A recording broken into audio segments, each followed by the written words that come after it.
He thought he found safety in her tent. She gave him milk, covered him with a blanket, let him rest. And as he drifted into sleep, she reached for a hammer and a tent peg. What happened next would shock the entire nation and turn an unknown woman into the most unlikely war heroine in the Bible.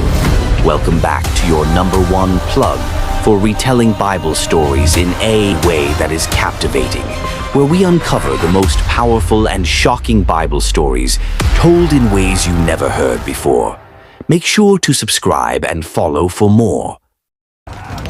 Our story begins during one of Israel's darkest hours. The nation had fallen into sin, and God allowed them to be oppressed by a powerful enemy, King Jabin of Canaan, whose commander Sisera led a ruthless army with 900 iron chariots. For 20 long years, the Israelites lived under fear, oppression, and cruelty. But God raised a prophetess named Deborah, who told Barak, a warrior of Israel, "The Lord has commanded you. Go, take 10,000 men, and I will deliver Sisera into your hands." Barak agreed to fight, but only if Deborah went with him. She did, but she also gave him a chilling prophecy. "Very well, I will go with you, but the honor will not be yours, for the Lord will deliver Sisera into the hands of a woman." The day of battle came. Israel fought bravely, and God was with them.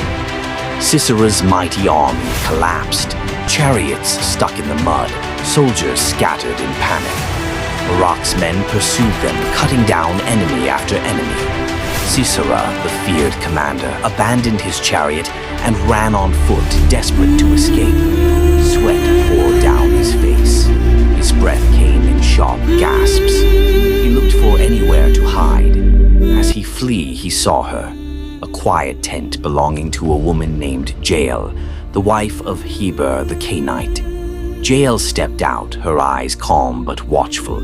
Sisera, exhausted and desperate, pleaded with her. "Please, give me shelter. Hide me. If anyone comes, tell them you haven't seen me." Jael welcomed him inside. She covered him with a blanket. He asked for water, but instead, she gave him milk.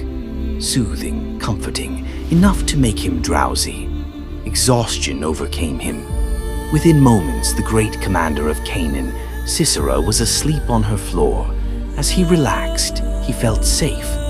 But Jael was not what she seemed. She knew this man was the oppressor of Israel. She knew what his army had done.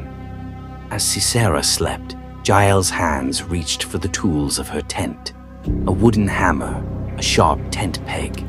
Her breath was steady, her eyes fixed. She crept closer, leaned down over the sleeping commander, and with one mighty strike, drove the peg straight through his temple into the ground.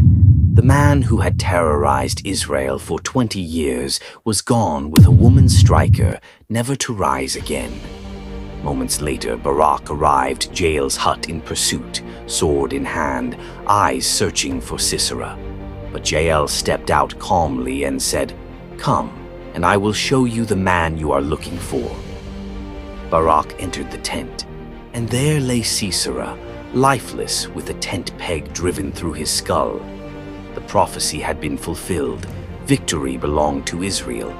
But the honor went to a woman few had ever heard of before that day. Jael's story is shocking, brutal, unforgettable.